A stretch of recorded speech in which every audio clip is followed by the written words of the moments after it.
When my parents clinked their champagne glasses and told 200 guests, our daughter, "Oh, she just cleans houses," the entire ballroom laughed politely. I smiled, because 3 minutes later, the groom took the microphone, looked straight at my mother, and said, "That's strange, considering she owns the company that manages half the properties in this city, including mine." And that's when my mother dropped her glass. Stick with me. The wedding reception was held in one of the most expensive hotels in Dallas. Crystal lights hung from the ceiling. White roses covered every table. Everything looked perfect, just like my parents like it. I'm Maren Calloway.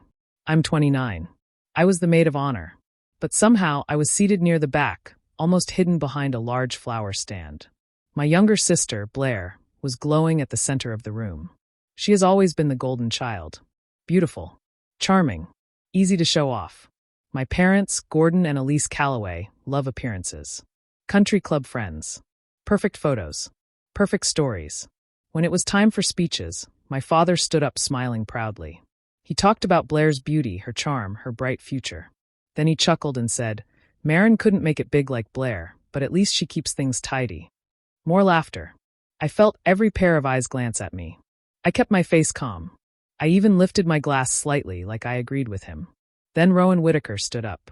My sister's new husband. A well-known commercial real estate investor. Smart. Quiet. Observant. He thanked everyone for coming. He talked about hard work. About respect. About building something from nothing. Then he paused. "I'd also like to thank my newest business partner," he said.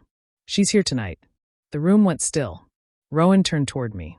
Maren Calloway, founder and CEO of Harbor House Holdings, the company that manages and restores many of the properties in this city, including several of mine. You could hear a fork drop. He calmly added that our companies had just signed a multi-million-dollar redevelopment deal downtown. My mother's hand shook. Blair stared at me like she had never seen me before. I slowly stood up, and then I reached for the microphone. I grew up in Plano, Texas.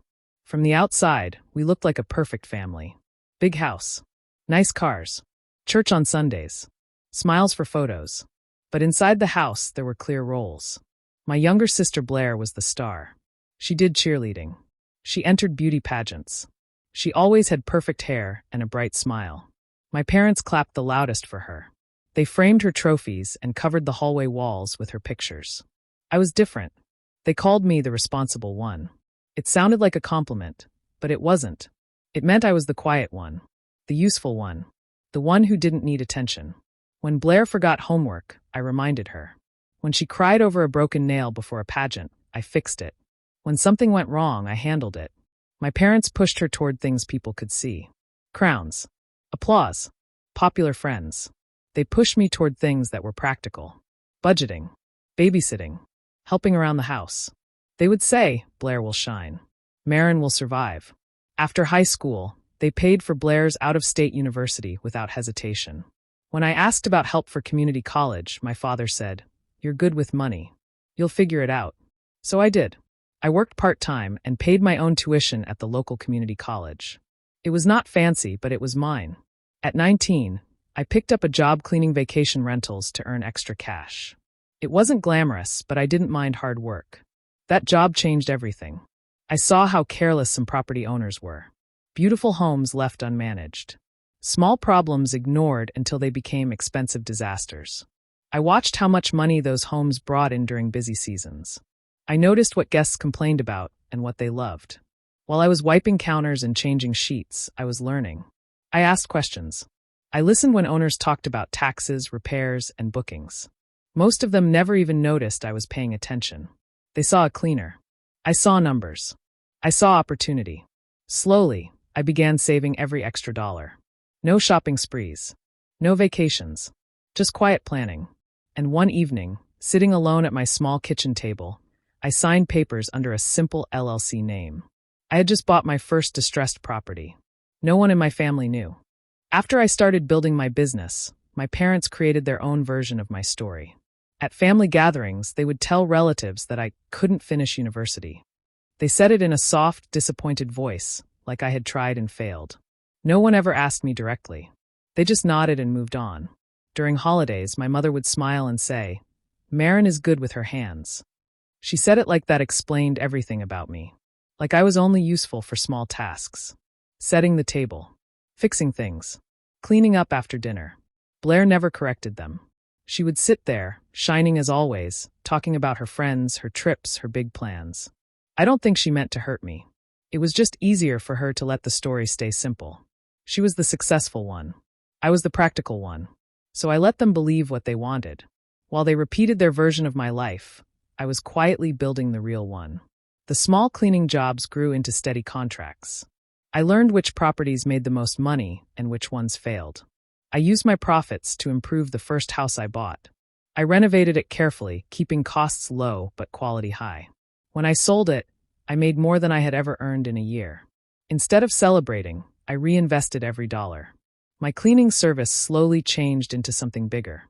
I stopped marketing it as just cleaning. I shifted toward full property restoration and management.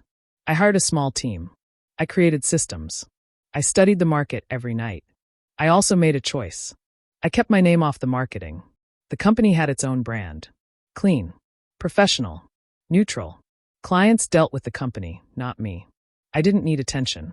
I needed control. Over time, I began acquiring more short-term rental properties. 1 became 3. 3 became 7. Each one improved. Each one added steady income. My parents never asked how I was paying my bills. They never asked what I was really doing. As long as I didn't outshine Blair, they were comfortable. Then one Sunday afternoon, Blair called a family meeting. She was glowing. She announced she was engaged. To Rowan Whitaker, a major real estate investor in the city. And suddenly, my quiet world felt much closer to theirs. The engagement dinner was held at one of the most expensive steakhouses in the city. Dark wood walls, low lights, and waiters who moved like they were part of a quiet dance. My parents were glowing with pride. Blair looked perfect, of course. Rowan sat beside her, calm and confident. I watched him carefully that night. Rowan was not loud like some wealthy men. He listened more than he spoke. His eyes moved around the table, noticing small details. When I placed my laptop bag on the empty chair beside me, I saw his gaze pause on it for a second. It had my company's logo printed in small silver letters. He didn't say anything right away. Dinner started with polite conversation. My parents talked about wedding venues, guest lists, and how fortunate Blair was. Every time I tried to add something practical about event contracts or property layouts, my mother gently cut me off. "Marin works with houses," she said lightly. "She likes simple things." I stayed quiet. Halfway through the meal, Rowan asked what I had been working on lately. Before I could answer, my father laughed and said, "Oh, cleaning jobs. She keeps busy." Rowan didn't laugh. He looked at me instead. Later that evening, when everyone stepped outside for photos, I stayed behind to grab my bag. Rowan walked back in alone. "You're Harbor House, aren't you?" he asked calmly. For a second, I froze. Not because I was scared, but because no one had ever connected the dots so directly. I studied his face. He wasn't mocking me. He looked curious, almost impressed.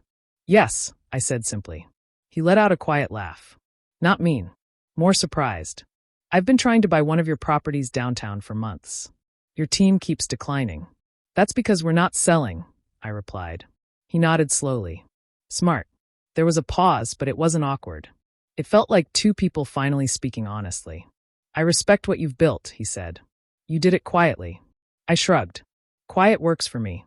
He leaned slightly closer and lowered his voice. "What if instead of competing, we worked together?" I didn't answer right away. Then he added one more thing. "If we do this, let's keep it between us for now." And suddenly, this dinner felt much bigger than an engagement celebration. After that dinner, things moved fast. Rowan and I met privately a few times. No drama. No big announcements. Just meetings in quiet offices with lawyers and planners. We reviewed numbers, risks, and long-term plans. The project was a major downtown redevelopment. Old buildings. Strong location. Huge potential if handled correctly.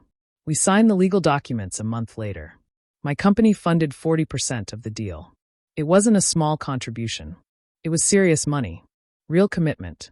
Rowan never treated me like I was lucky to be included. He asked for my opinion. He listened when I disagreed. When I pointed out structural risks in one building, he had his team double-check. I could see it clearly. He respected my mind. But at home, nothing changed. Blair was busy with wedding planning. She would call me excited about flower colors and seating charts. Once, she casually said, "It's nice that you're helping clean some of the venues for us. That must be easier since you're already in that field." I paused before answering. "Something like that," I said. She never asked more. My parents, meanwhile, could not stop bragging about Rowan's wealth. At family dinners, my father would say things like, "That boy owns half the skyline." My mother talked about his connections, his investments, his lifestyle. They never once asked about mine. A few weeks before the wedding, the formal invitation arrived at my apartment. Thick white envelope. Gold lettering. I opened it slowly. Maren Calloway, guest. Not maid of honor. Not sister of the bride. Guest. I stared at it for a long moment. It shouldn't have hurt. But it did. After everything, I was still an extra in their story. The week of the wedding, my mother called me over to the house. She was reviewing final details, stressed but excited. As I was about to leave, she touched my arm gently. "Maren," she said in a careful tone, "at the wedding, let's not mention business things. It's Blair's day. We don't want to confuse people." I looked at her face. She really believed I had nothing important to mention. I gave her a small smile. "Of course," I said. And that's when I realized something. They still had no idea who I had become. The rehearsal dinner was held in a private room at an expensive restaurant. Everything felt polished and carefully planned. Long table. Crystal glasses. Soft music playing in the background. Rowan's family had flown in, and most of them were wealthy and well-connected. My mother, Elise, was in her element. She walked around the room proudly, introducing Blair like she was presenting a trophy. "This is our youngest," she said with a bright smile. She really married up. Some people laughed politely. Blair blushed, pretending to be shy. Then my mother would gesture toward me. "And this is Maren, our practical one." Practical. That word again. I stood beside her, calm and quiet. I had learned a long time ago how to keep my face steady. At one point, one of Rowan's uncles turned to me kindly and asked, "So, Maren, what do you do?" Before I could open my mouth, my father answered. "She cleans houses," Gordon said easily. "Keeps things tidy. She's always been good with that kind of work." There it was again. Simple. Small. Safe. I felt the familiar weight in my chest, but I didn't react. I didn't correct him. I didn't argue. I just took a sip of water and gave a polite nod. Across the table, I noticed Rowan watching me. Not casually. Carefully. He wasn't smiling. His jaw tightened slightly, just for a second. He looked from my father to me, as if waiting for me to say something. I didn't. The conversation moved on. Talk of investments. Vacation homes. Golf memberships. My parents soaked it all in. Blair laughed at every joke Rowan made. The night looked perfect from the outside. But I could feel something shifting. Rowan barely joined in when my parents exaggerated stories about Blair's big future. He answered politely, but his attention kept drifting back to me, like he was measuring something. When the dinner ended, everyone hugged and said goodnight. I drove home alone. The city lights blurred through my windshield. A few minutes after I walked into my apartment, my phone buzzed. It was a text from Rowan. Just 4 words. "Do you trust me?" I stared at the screen for a long time before replying. The wedding ceremony was stunning. White roses lined the aisle. Soft piano music played as Blair walked down toward Rowan. Guests in designer suits and dresses watched quietly, some taking pictures. Everything was perfect on the surface, but my chest tightened with nerves. I sat near the back, trying to stay composed. I felt emotional watching my sister. She looked radiant, happy, and completely unaware of the tension behind the scenes. For years, she had been the center of attention. Tonight was no different, at least in everyone else's eyes. After the ceremony, the reception began in the grand ballroom. Crystal chandeliers hung from the ceiling. Tables were dressed in white linen with gold accents. Waiters moved quietly, serving champagne and appetizers. My parents were beaming. Blair smiled constantly. When it was time for toasts, Gordon stood first. He cleared his throat, holding his champagne glass. He looked around the room, then landed on me. "You know," he said with a light chuckle, "Maren couldn't make it big like Blair, but at least she keeps things tidy." The room laughed politely. I lifted my glass slightly, just enough to acknowledge it. Inside, a part of me cracked. 20 years of being dismissed, ignored, and minimized collapsed inward. The small, invisible moments from my childhood, the ignored achievements, the quiet sacrifices, the constant practical one label, all seemed to rush into that one laugh. I stayed calm on the outside. My hands were steady, my expression neutral, but my mind was racing. I remembered every time my opinion was overlooked, every time Blair took the spotlight I never asked for, every time my parents told family members my successes didn't matter. The rest of the toasts passed in a blur. Friends and relatives raised their glasses. Some praised the couple. Some shared funny stories. I nodded along, took small sips of champagne, and kept my composure. Then it happened. Rowan, my sister's new husband, stood. He raised his glass, but instead of a casual toast, he held the microphone and looked around the room. His presence demanded attention. He didn't start with Blair or my parents. He didn't make jokes. He didn't smile. All eyes turned toward him. I could feel the room's energy shift. Something was about to change. Rowan took a deep breath, ready to speak. Rowan held the microphone confidently, looking around the room. "Thank you all for coming tonight," he said warmly. "It means a lot to see family and friends celebrate Blair and me." He paused, then his tone shifted slightly, more serious and deliberate. "I also want to take a moment to talk about something I deeply admire: hard work and integrity. People who build something from nothing, quietly, without expecting praise. That kind of effort deserves recognition." Guests nodded politely, but I could feel the tension rising in the room. Rowan's eyes scanned the crowd and then settled on me. "I'm proud to announce my newest business partner," he said, pausing for effect. "She's right here with us tonight." He turned slowly toward me. "You all know Maren Calloway," he continued. "She's the founder and CEO of Harbor House Holdings. Her company is valued at over $15 million. Maren personally financed part of the renovations for this very wedding venue through her firm." A quiet shock spread through the room. Silver spoons clinked against plates. Champagne glasses wobbled in hands. People whispered to each other, eyes wide. My mother's hand trembled, and her glass slipped from her fingers. It crashed onto the floor, shattering. She stood frozen, mouth open. My father's face went pale. Blair's eyes were wide, staring at me. Her voice was barely audible when she whispered, "You never told me." I stayed seated for a moment, letting the room digest the news. Every polite laugh from earlier had vanished. Every smirk at my supposed practical life had disappeared. Silence filled the ballroom. The kind of silence that makes people finally pay attention. Rowan smiled slightly at me, a quiet acknowledgement of what had just happened. He had known all along, but he had let the timing be perfect. I could feel the weight of years of being overlooked slowly lifting. Every dismissive comment from my parents, every attempt to minimize my achievements, every assumption that I was only helping with cleaning. It didn't matter now. The truth was here, in front of everyone. People began turning to me, whispering, nodding, and even clapping softly. I looked around, calm but proud, knowing the balance of power in this room had shifted. I took a deep breath, reached for the microphone, and prepared to speak. I stood at the center of the room, microphone in hand, feeling the calm settle over me. The whispers had grown louder, but I didn't rush. I looked at my parents first, then Blair, then the room full of guests. "I want to clarify something," I said slowly. "I never lied to any of you. If anyone had asked, I would have told the truth. But no one did. Not my family. Not my parents. Not even Blair." A few guests shifted in their seats, listening closely. I continued. "I kept cleaning not because it's all I can do, but because I own the cleaning contracts. I manage the properties myself. I see the details others miss.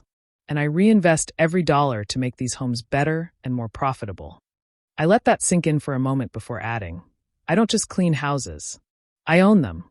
Silence filled the room for a second, then it started to ripple. Guests began approaching me, shaking my hand. Some whispered congratulations. Rowan's investors nodded in approval, offering quiet smiles and words of respect. The air was heavy with surprise and newfound understanding. My father cleared his throat, trying to make a joke to lighten the mood. "Well, I guess she's more practical than I thought," he said with a laugh, but his voice sounded forced, and no one joined in. I looked at him calmly, then addressed the room. "Dad, this isn't a joke. This is reality. Respect isn't about pretending you know someone's life. It's about acknowledging it. And now everyone here knows the truth." He froze, realizing the laughter he expected wouldn't come. Blair stood beside him, stunned. I could see the confusion and hurt in her eyes.